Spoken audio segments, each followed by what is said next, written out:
살아계시는 하나님, 일하시는 하나님, 오늘도 우리 가운데 임마누엘로 임재하시면서 말씀하실 때 우리가 하나님의 말씀에 우리의 삶을 오픈하는 그런 마음과 자세를 한번 힘차게 우리 화답하시겠습니다. 할렐루야! 우리 들어가는 걸 한번 먼저 읽도록 하겠습니다. 한 목소리로 함께 읽겠습니다. 시작. 우리는 믿음을 통하여 은혜로 구원을 얻었습니다. 이것은 우리에게서 난 것이 아니요 하나님의 선물입니다. 행위에서 난 것이 아닙니다. 그러므로 아무도 자랑할 수 없습니다. 우리는 하나님의 작품입니다. 선한 일을 하게 하시려고 하나님께서 그리스도 예수 안에서 우리를 만드셨습니다. 하나님께서 이렇게 미리 준비하신 것은 우리가 선한 일을 하며 살아가게 하시려는 것입니다. 아멘. 부모님을 따라서 미국으로 이민을 가서 고등학교부터 새로운 삶을 시작했을 때에 아주 감사했던 것이 하나가 있습니다. 이것은 다른 것이 아니라 어떤 분들은 그렇게도 말씀하실 것 같아요. 운이 참 좋았다. 제가 한국에 계속 있었으면 중학교 졸업하고 고등학교에 가서 이 대학교 입시 준비하느라 아마 죽도록 고생했을 것 같습니다. 그런 말도 하잖아요. 지옥과 같은 시간이다. 그런데 이것을 피해서 제 초이스는 아니었지만 감사하게 미국을 갔던 거 좀 생각이 납니다. 그런데 여러분, 요새 호주도 그런 것 같은데 미국의 상황이 많이 변했고 장난이 아닙니다. 아마 이 이후에는 우리 한국 엄마들이겠죠. 그 교육열, 조금 더 보태서 말하면 교육 극성으로 인해서 장난이 아니라고 말씀드릴 수 있고, 사실은 우리 한국 엄마뿐만 아니라 우리 중국 엄마들도 인도 엄마들도 역시 장난이 아닙니다. 제가 미국의 다른 지역은 대변할 수 없겠지만 적어도 LA 부근에 있는 그 학원 문화, 그거 만들고 활성화시킨 사람들이 바로 우리 한국의 자랑스러운 어머님들입니다. 물론 이러한 교육열로 인해서 정말 좋은 대학교, 명문 대학교 많이 갔습니다. 가장 좋다는 하버드에 가도 우리 한국 사람들 정말 많습니다. 정말 많습니다. 그런데 안타까운 사실도 하나가 있습니다. 그것은 다른 것이 아니라 하버드에 입학한 한인 학생들의 약 50% 정도가 47%가 됩니다. 학교를 도중에 drop out, 중퇴라고 말하죠. 도중에 그만둔다는 통계가 있습니다. 이 수치는 여러분 다른 아시안에 비해서 상당히 높은 수치입니다. 예를 들면은 중국 학생들은 한 25% 됩니다. 그리고 인도 학생들은 20%가 안 됩니다. 이러한 이유, 그래서 하버드 대학교에서 자체적으로 이렇게 드롭아웃하는 학생들을 상대로 설문조사를 했습니다. 왜 너희들은 그만두느냐? 여러분, 그 조사 결과가 무엇이었을까요? 여러분, 제가 이 말씀을 드리면은 공감하실 것 같은데, 그것은 다른 것이 아니라 하버드 대학을 들어가고 난 다음에 왜 무엇을 공부해야 되는지 목적이 없어진 것입니다. 이상하죠. 세계 대학이라고 말할 수 있는 그런 별명을 가질 정도의 좋다고 하는 하버드에 가서도 왜 이렇게 과정을 마칠 수 없을까? 사실 여러분, 이 질문에 대한 대답은 저희가 알고 있는 것 같습니다. 어떤 의미냐면 포괄적인 의미에서 그냥 대학을 가는 그 자체가 그 목표가 되는 것이죠. 제가 말씀을 시작하면서 한국에 있었으면 저도 아마 대학을 가기 위해서 고등학교 때 정말 자의반 타의반으로 공부를 했어야 됐을 것입니다. 그런데 여러분, 지금은 많이 달라진 것 같은데 한국에서 대학 나오신 분들 다 공감하실 거예요. 자, 대학에 들어왔다. 그 다음 뭐 합니까? 놀자. 대학 오는 자체가 그것이 목적이 되는 것이죠. 물론 여러분, 왜 우리 한인 자녀들이 특히 대학을 간 자녀 이런 마음을 가지게 될 건가?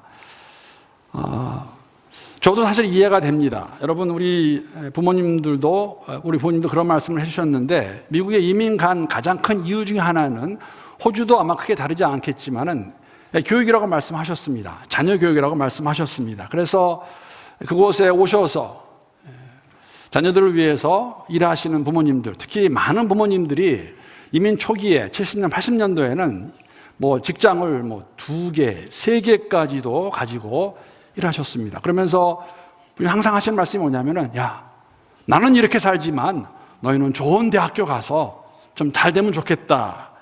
그러한 부모님들의 고생과 헌신에 대한 보답으로 나 정말 좋은 대학교에 가야겠다. 여러분, 좋은 일입니다. 맞는 말입니다. 틀렸다고 말씀드리는 게 아닙니다. 그런데 거기서 끝나면 안 되죠.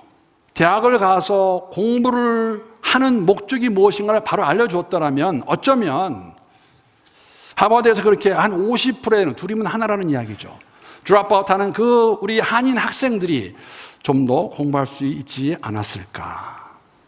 그냥 대학 가는 자체가 목적이 되었을 때, 그게 목표가 되었을 때 이런 일이 있는 것 알 수 있다는 것이죠. 여러분, 이와 같이 우리의 믿음 생활도 동일하게 힘없이 주저앉을 수 있습니다. 만약에 하나님께서 우리를 구원하신 목적을 바로 알지 못한다면 우리도 동일하게 하버드에 가서 끝내지 못하고 도중 하차하는 것 같이 우리가 그렇게 될 수가 있다는 것이죠. 여러분, 잘 들어주시기 바랍니다. 예수를 믿는 목적은 천국을 가려고 믿는 것이 아닙니다. 천국은 구원받은 저희들에게 주어지는 결과입니다. 나중에 하나님과 함께 할 것입니다. 천국에 가는 것이 목적이라면 여러분, 어쩌면은 제가 이런 간증을 들었습니다. 어떤 목사님의 간증 이야기인데 100% 공감합니다. 목사의 아들로 태어난 이 목사님 잘하시면서 교회에서 그렇잖아요. 목사 아들, 이것도 안 돼, 저것도 안 돼, 이렇게 해라, 저렇게 해라. 나중에 그 목사님이 그러시더라고요. 그 간증 보게 되면은 본인이 철없을 때에 교회에서 자라면서 성경에서 가장 존경하는 인물이 있었는데 그 인물이 누굴까? 예수님과 함께 십자가에서 죽은 오른편 강도입니다. 왜 그랬을까? 이런 거예요. 여러분, 오른편 강도, 예수님의 십자가 오른편 강도만큼 복된 사람이 어디 있습니까? 평생을 자기 원하는 대로 살다가 그 대가로 죽어가면서 죽기 한 10분 전에 예수님 만난 것 같아요. 정말 운이 좋지요. 예수 만나서 당신이 그 메시아냐? 나도 믿겠다. 그래? 오늘 내가 나와 함께 낙원에 있으리라. 그래서 그 목사님 철없을 때 가장 성경에 존경하는 좋은 사람이 뭐냐면 그 강도였어요. 여러분, 예수를 믿는 거, 우리를 택하신 목적은 천국 가라고 택하신 것이 아닙니다. 그것은 주어지는 것입니다. 이 땅을 떠날 때 우리는 받을 것입니다. 주 앞에 갈 것입니다. 그러면 우리 하나님께서 우리를 택하신, 구원하신 목적이 무엇입니까? 만약에 이것을 모른다면 하버드에 가서 나 하버드 들어왔구나. 그리고 마음대로 있다가 왜 공부하는지도 모르다가 그냥 드롭아웃하는 그러한 인생으로 우리가 될 수 있다는 것이죠. 하나님께서 왜 여러분과 저를 택하셨습니까? 오늘 들어가면서 함께 나눈 내용입니다. 이 말씀은 사실 에베소서 2장 8절, 9절, 10절의 말씀을 가지고 제가 너희를 우리로 바꾼 것밖에 없습니다. 에베소서 2장 10절 말씀 우리 한번 함께 읽겠습니다. 자, 시작. 우리는 하나님의 작품입니다. 선한 일을 하게 하시려고 하나님께서 그리스도 예수 안에서 우리를 만드셨습니다. 하나님께서 이렇게 미리 준비하신 것은 우리가 선한 일을 하며 살아가게 하시려는 것입니다. 우리를 택하시고 새로운 피조물을 만들어주신 이유, 목적은 뭐냐면 우리가 선한 일을 하면서 살아가게 하려고 택하시고 만들어주신 것이죠. 여러분, 선한 일이 무엇입니까? 선하시는 분은 오직 한 분이세요. 하나님, 그리스도 예수. 선한 일은 하나님의 일이죠. 그 하나님의 일, 하나님이 원하시는 일, 주님께서 원하시는 일, 그 일이 무엇입니까? 오늘 본문 8절 말씀에 있습니다. 8절 말씀. 여러분, 이 8절 말씀은 제가 아는 것은 무엇이냐면 많은 분들이 이거 외우고 계세요. 제가 이렇게 말씀드리면 또 나 못 외우는데 It's okay. 제가 스크린 올려놨으니까. 근데 외우시는 분들은 다시 한번 이거 외우시면서 읽으시면서 함께 선포하겠습니다. 시작. 오직 성령이 너에게 임하시면 너희가 권능을 받고 예루살렘과 온 유대와 사마리아와 땅끝까지 이르러 내 증인이 되리라 하시니라. 하나님 원하시는 거 무엇입니까? 주님께서 주신 말씀이 무엇입니까? 너희가 내 증인으로 살라고 말씀하신 것이죠. 하나님 원하시는 일입니다. 여러분, 이 말씀 하실 때는 사실 앞에 부분을 보게 되면은 하나님, 예수님께서 부활하셔서 40일간 함께 하시는 가운데 하나님 나라의 일을 말씀하셨는데, 바로 6절을 보게 되면 그러한 상황 가운데서 6절 말씀 보게 되면 이렇게 제자들이 나와서 말합니다. 물어봅니다. 자, 그들이 모였을 때에 예수께 여쭈어 이르되 주께서 이스라엘 나라를 회복하심이 이때이니까 하니. 여기에 그들은 부활하신 예수를 만난, 부활하신 예수로부터 하나님 나라에 관하여서 이야기를 들은 제자들입니다. 그런데 이들이 질문하는 게 뭐냐면은 이스라엘의 회복을 말하고 있습니다. 무슨 회복을 말하는 것인가? 여기에 나오는 회복이라는 단어는 상당히 행정적이고 정치적인 의미를 가지고 있는 단어입니다. 어떤 의미냐면 이스라엘의 회복은 이스라엘이 로마 제국으로부터 독립해서 나라를 세우고 자신들의 주권을 행사하는 상태를 말하는 것이 그 상태가 회복입니다. 이 회복의 꿈, 여러분 사실 새로운 건 아니죠.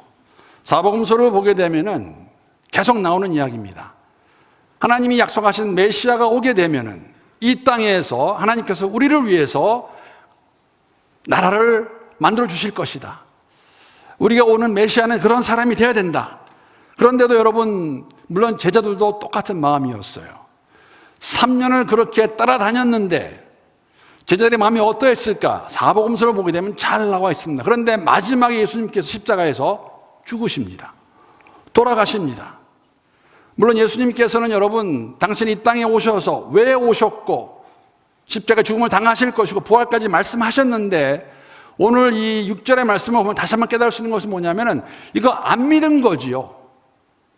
사실 여러분, 제자들 가운데 부활한 예수를 보았다는 제자들의 말도 안 믿은 사람이 있죠. 도마입니다. 도마가 그랬어요. 내 눈으로 예수의 그 못자국을 보기 전에는, 내 손으로 예수의 옆구리에다가 한번 넣어보기 전에는 나는 예수를 믿을 수 없다고 우겼습니다. 그 정도로 예수의 부활을 그들은 믿지 않았던 것이죠. 그런데 이게 웬일입니까? 예수님이 부활하셨어요. 부활하셔서 나타나셨습니다. 40일간 함께 하시면서 12제자뿐만 아니라 12사도뿐만 아니라 500여 명의 사람들에게 보여주셨습니다. Here I am. 내가 부활했다. 그 말씀하신 그 예수님께서 사도행전 1장에 보게 되면, 앞부분에 보게 되면 하나님 나라에 관한 일들을 말씀해 주시는데 이게 웬일입니까?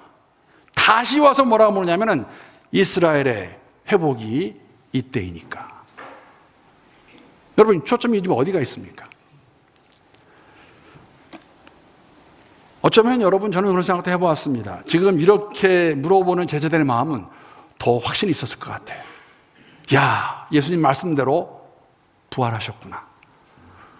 부활하셨으면 이 로마 제국 이거 무너뜨리는 거 이거 아무것도 아니네. 그래서 어쩌면 그런 마음을 가지고 와서 물어본지 모릅니다. 예수님, 언제 이스라엘의 회복을 이루시겠습니까? 여러분, 제자들의 이런 마음, 세상을 향한, 세상에 초점이 맞춰져 있는 그러한 마음, 우리의 마음이 아닐까 한번 생각해 봅니다. 우리는 아니라고 말할 수 있을까? 하나님 나라의 분명한 이해를 보여주셨고 말씀하시는데, 이해를 주시는데, 그 가운데서도 이 땅에 초점을 맞추고 이스라엘 회복을 이야기하고 있는 그러한 제자들의 모습, 우리에게 주시는 말씀은 무엇일까? 여러분, 예수의 증인으로 살기 위해서는 우리의 초점이 하나님 나라에 맞춰져 있어야 됩니다. 그렇지 않으면 살 수 없을 것입니다. 사실 여러분, 사도행전의 내용은 이 선한 일을 제시하고 성령께서 어떻게 이 일을 이루어 가시는 걸 저희들에게 보여주고 있는 걸 알 수가 있습니다. 사도행전 1장 1절을 보게 되면은 그 데오빌라라는 그러한 사람이 나옵니다. 1장 1절 말씀 제가 한번 세 번으로 읽어보겠습니다. 데오빌로님, 나는 첫 번째 책에서 예수께서 행하시고 가르치신 모든 일을 다루었습니다.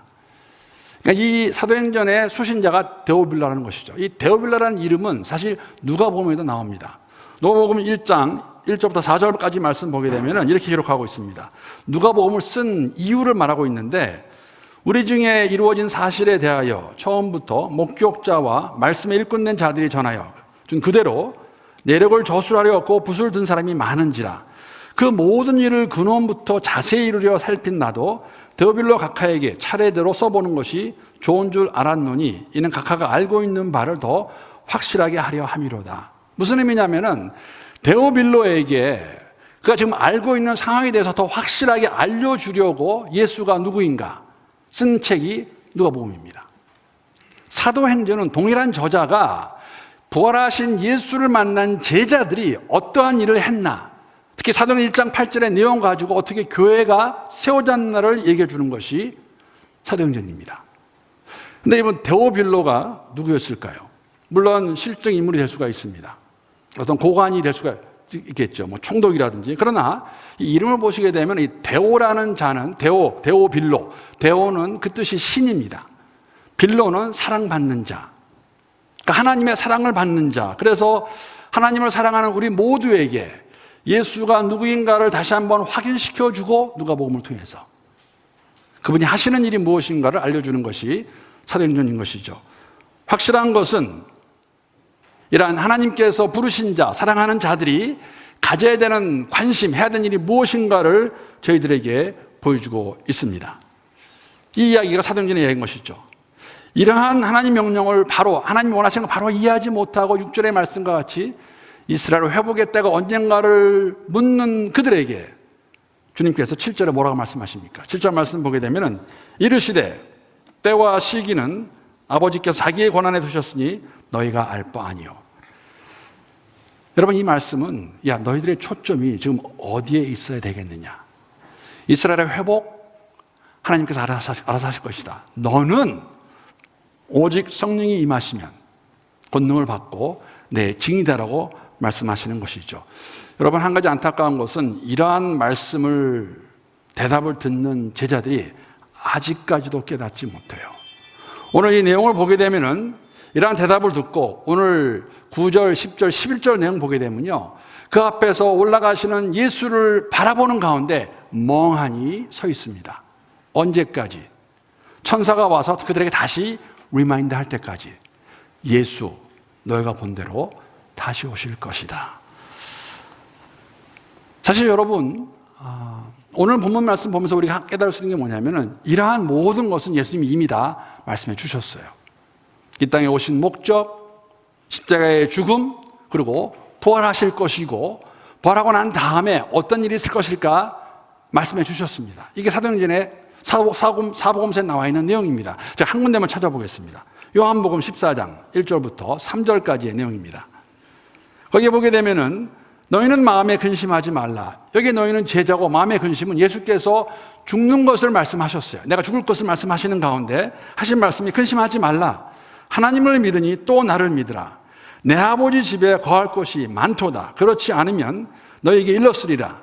내가 너희를 위하여 거처를 예비하러 가노니 가서 너희를 위하여 거처를 예비하면 내가 다시 와서 너희를 내게로 영접하여 나 있는 곳에 너희도 있게 하리라. 아버지가 나를 보내신 그 일, 그 목적 다 이뤘기 때문에 나는 십자가의 죽음, 부활해서 아버지의 집으로 본향으로 갈 것이다. 그 본향에서 너희가 와서 거할 처소를 만들고 난 다음에 다시 오시겠다고 말씀하신 것이죠. 내가 다시 올 때까지 너희에게 원하는 것이 있다면 그 내용이 8절의 내용입니다.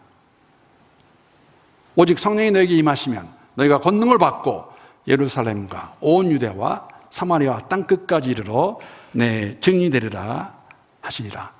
여러분, 이 일을 감당하기 위해서 조금 전에 말씀드린 것 같이 증인으로 살기 위해서는 우리의 초점이 하나님 나라에 맞춰져 있어야 됩니다. 안 그러면 할 수 없습니다. 왜? 이게 다이기 때문에. 더 나아가서 8절 말씀 보게 되면은 오직 성령이 너에게 임하시면 너희가 권능을 받고, 성령의 권능이 있어야 일을 감당할 수 있겠죠. 성령의 능력입니다. 성령의 힘입니다. 파워입니다. 여러분, 이 단어는 아마 아실 것 같아요. 이 능력이란 단어, 힘이란 단어, 파워란 단어는 원어에 보게 되면 두나미스라는 단어입니다. 두나미스라는 단어는 영어의 다이너마이트의 원어입니다. 여러분, 다이너마이트 아시잖아요. 자료에 보게 되면은 이 당시에, 이 초대교회 당시에 다이너마이트의 위력은 어떤 것이냐면 약 1톤 정도의 화약을 모아서 터뜨렸을 때 가지는 힘입니다. 성령께서 함께 하시는 임하셔서 그 능력을 주시게 되면 너희가 가서 그 힘으로 내 제자, 능력으로 증인으로 살 수 있다라고 말씀하시고 난 다음에 2장부터는 그 일을 전개해 나가시는 거예요. 성령의 힘으로 하시는 걸 보여주는 것이죠. 예루살렘에 시작해서 온 유대, 사마리아 땅끝까지 퍼져가는 복음의 힘을 저희들에게 보여주고 있는 것이죠. 사실 사도행전은 그래서 여러분 제가 부임 막 하고 난 다음에 2018년도에 수요일 저녁마다 1년 동안 함께 공부했습니다. 조금 아쉬운 감은 있어요. 올해 다시 하면 좋을 것 같은데 근데 뭐 다 한 거를 다시 할 수는 없고요. 그러나 저희가 이 표를 가지고 복음 들고 땅끝까지 지난주부터 요나서를 함께 공부하고 있습니다. 여러분 저는 우리 성도님들 수요 말씀 여행으로 다시 한번 초청합니다.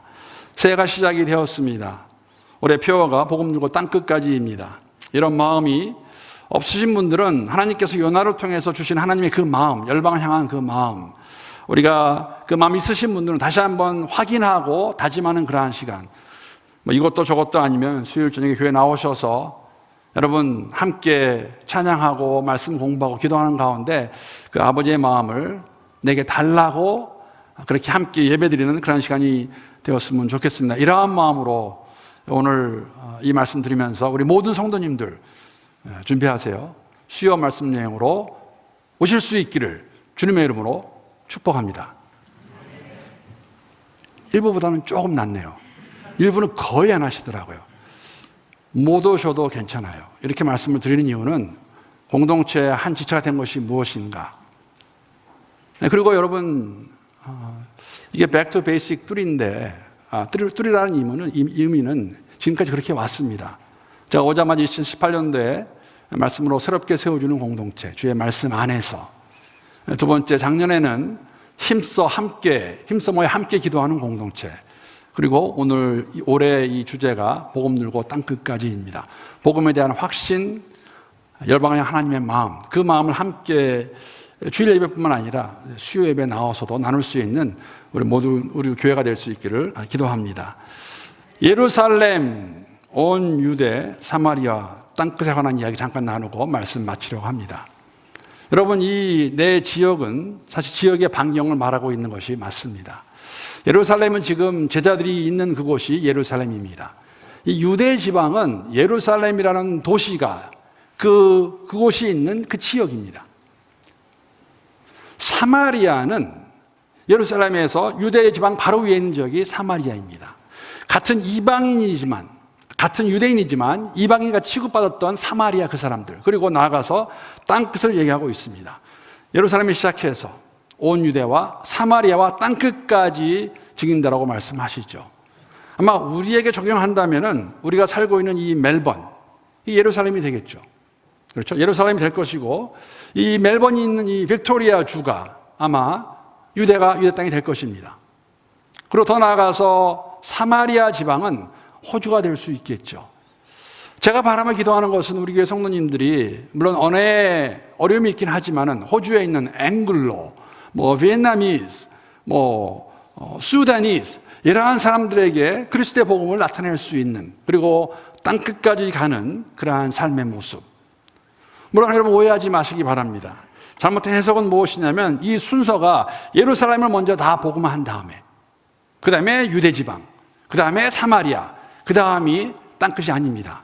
동시다발적으로 우리는 땅끝을 향해서 나아가야 되는 것을 저희들에게 보여주고 있습니다. 사도행전 자체가 그러한 내용입니다. 여러분 사도행전을 보시게 되면 어떻게 이 복음이 순식간에 예루살렘, 온 유대, 사마리아, 땅끝까지 가기 시작했을까를 8장 1절을 통해서 볼 수가 있습니다. 사도행전 8장 1절 말씀 제가 한번 읽어보겠습니다. 사울은 그가 죽임 당함을 마땅히 여기더라. 그날에 예루살렘에 있는 교회에 큰 박해가 있어 사도 외에는 다 유대와 사마리아 모든 땅으로 흩어지니라. 여기에 사울은 다메섹에서 예수 만난 다음에 사도 바울로 변한 그 사울입니다. 여기서 그의 죽임은 스데반 집사의 죽임입니다.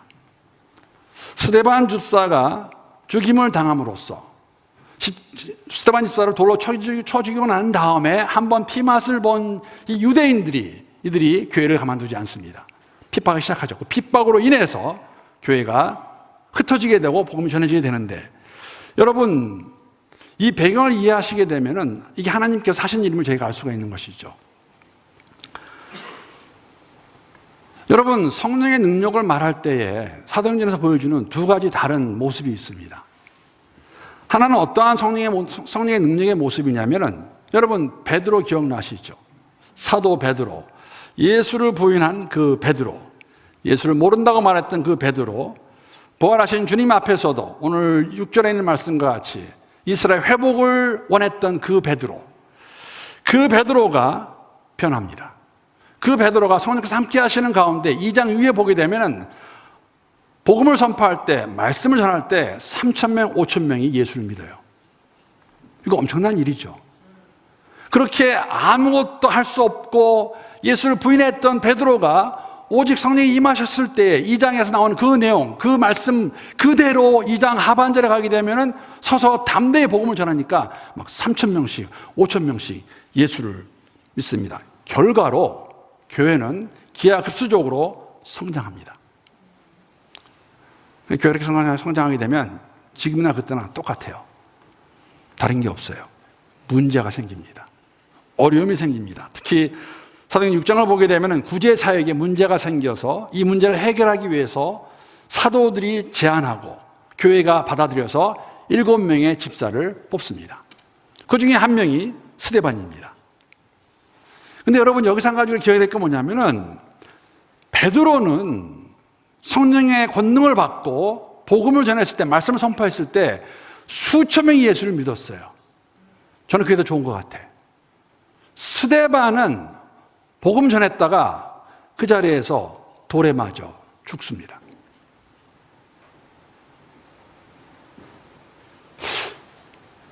베드로만 권능을 받은 것인가?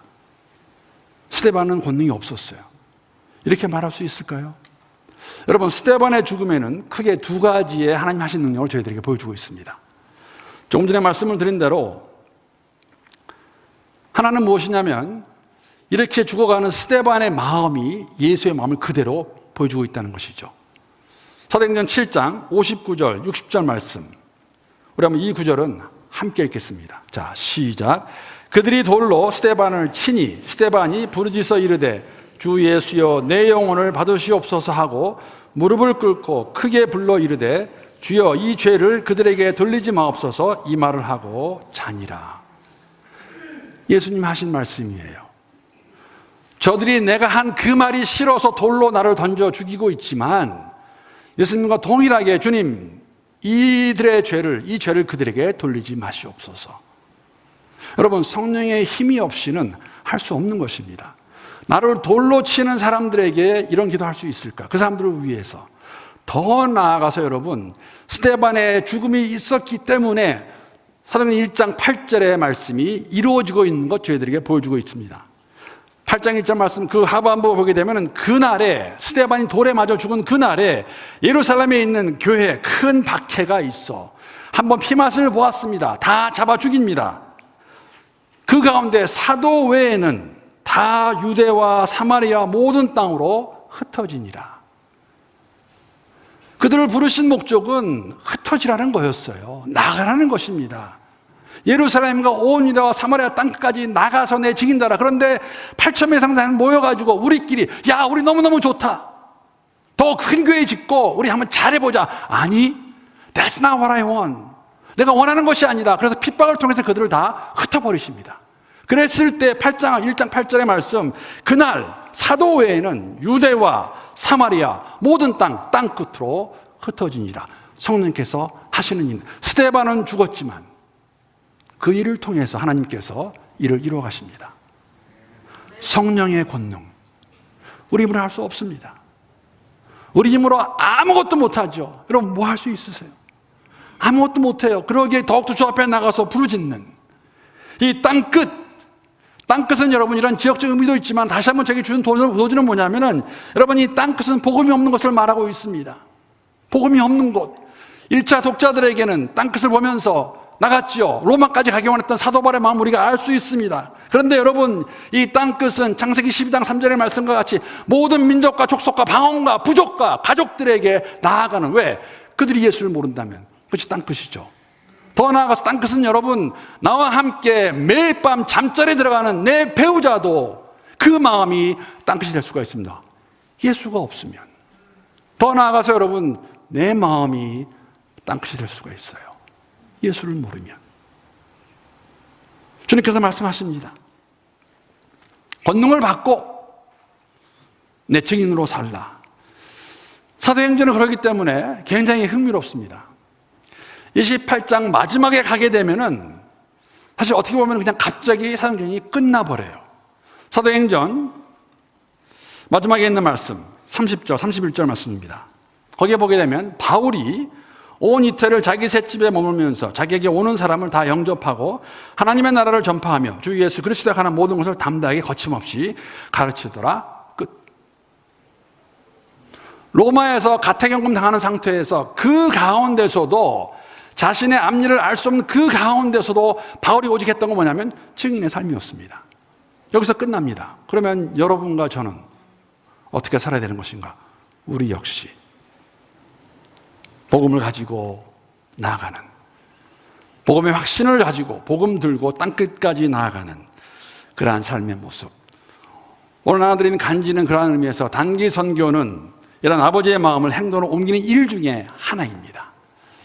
여러분 잘 보시고, 주님께서 그 마음 가운데 부담을 주시면, 여러분 마음 가운데 부담을 주시면 네팔이 될 수도 있고 일본이 될 수도 있고 베트남이 될 수도 있고 올해가 아닐 수도 있습니다. 그러나 가든지 보내든지 기도하는 가운데 저거는 누구 몇 사람 가는 거지 그런 것이 아니라 우리가 이곳과 그곳에서 오직 성령이 너에게 임하시면 너희가 권능을 받고 예루살렘에서 온 유다에서 사마리아에서 땅끝까지 복음 들고 나가는 우리 모두가 되면 그런 교회가 될 수 있기를 주님의 이름으로 축복합니다.